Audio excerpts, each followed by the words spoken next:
പ്രാർത്ഥന എന്നത് പ്രതീക്ഷയുടെ പ്രവൃത്തിയാണ്.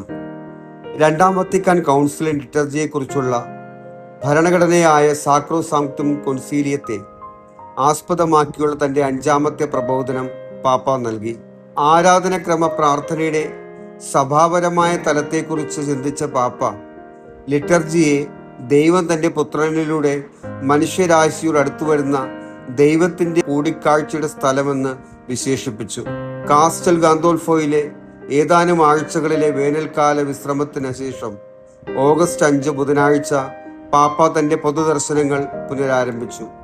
സെന്റ് പീറ്റേഴ്സ് ബസിലിക്കൽ തടിച്ചുകൂടിയ ആയിരക്കണക്കിന് വിശ്വാസികളെ അഭിസംബോധന ചെയ്തുകൊണ്ട് ആരാധനാക്രമ പ്രാർത്ഥനയുടെ പ്രാധാന്യത്തിൽ ശ്രദ്ധ കേന്ദ്രീകരിച്ച് സാക്രോസാങ്ക്തും കൊൻസീലിയം എന്ന ഭരണഘടനയെക്കുറിച്ചുള്ള തന്റെ ചിന്തകൾ പാപ്പ തുടർന്നു.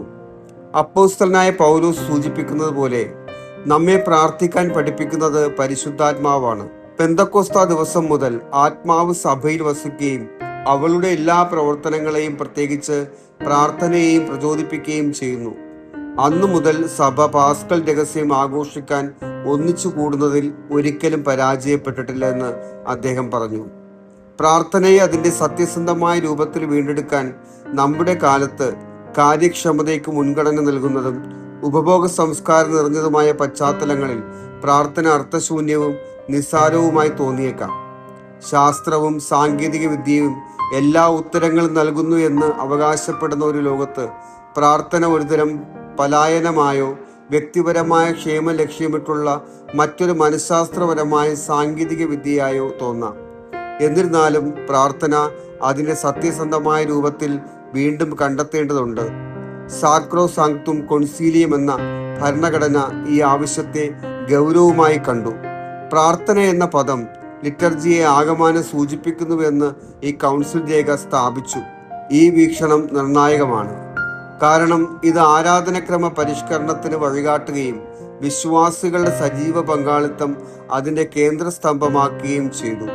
ആരാധനക്രമം ഒന്നാമതായി ദൈവം തന്റെ പുത്രനിലൂടെ മനുഷ്യരാശിയോട് അടുത്തു വരുന്ന ദൈവത്തിന്റെ കൂടിക്കാഴ്ചയുടെ സ്ഥലമായി അവതരിപ്പിക്കപ്പെടുന്നു. എല്ലാ ആഴ്ചയും എല്ലാ ദിവസവും വിശുദ്ധ കുർബാനയും യാമപ്രാർത്ഥനകളും സഭയുടെ ജീവന്റെ ശ്വാസമാണ്.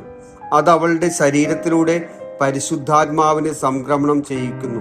ഈ പ്രാർത്ഥനയിൽ ക്രിസ്തു മനുഷ്യരാശിയുടെ മുഴുവൻ സമൂഹത്തെയും തന്നോട് ചേർത്ത് പിടിക്കുകയും ദൈവിക സ്തുതിയുടെ ഗീതം ആലപിക്കുന്നതിൽ അതിനെ പങ്കുചേർക്കുകയും ചെയ്യുന്നു. തന്റെ വെളിച്ചം നീട്ടി നൽകുന്ന വിശുദ്ധ കുർബാനയോട് ബന്ധപ്പെട്ടിരിക്കുന്ന യാമപ്രാർത്ഥനകൾ തന്റെ ദൈനംദിന ജീവിതത്തിൽ സമയത്തെ വിശുദ്ധീകരിക്കുന്നു. വിവിധ പ്രാർത്ഥനാ നിമിഷങ്ങളെക്കുറിച്ച് വിവരിക്കുന്നതിന് മുൻപ് പാപ്പ പറഞ്ഞു, രാവിലെ വിശ്വാസത്തോടും നന്ദിയോടും കൂടെ നമ്മൾ ദിവസം ആരംഭിക്കുന്നു.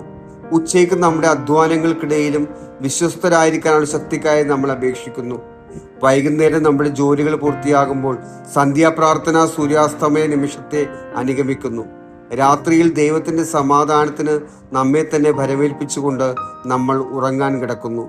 ഓരോ യാമവും പ്രത്യാശയുടെ പ്രവൃത്തിയാണെന്നും നമ്മുടെ ഭൗമിക തീർത്ഥാടനത്തിനിടയിൽ കർത്താവിന്റെ മഹത്വപൂർണമായ മടങ്ങിവരവ് കാത്തുകൊണ്ട് നമ്മൾ മുഴുവൻ സഭയോടുമൊപ്പം ജാഗരൂകരായിരിക്കുന്നു എന്നും പറഞ്ഞുകൊണ്ട് പാപ്പ പ്രബോധനം അവസാനിപ്പിച്ചു.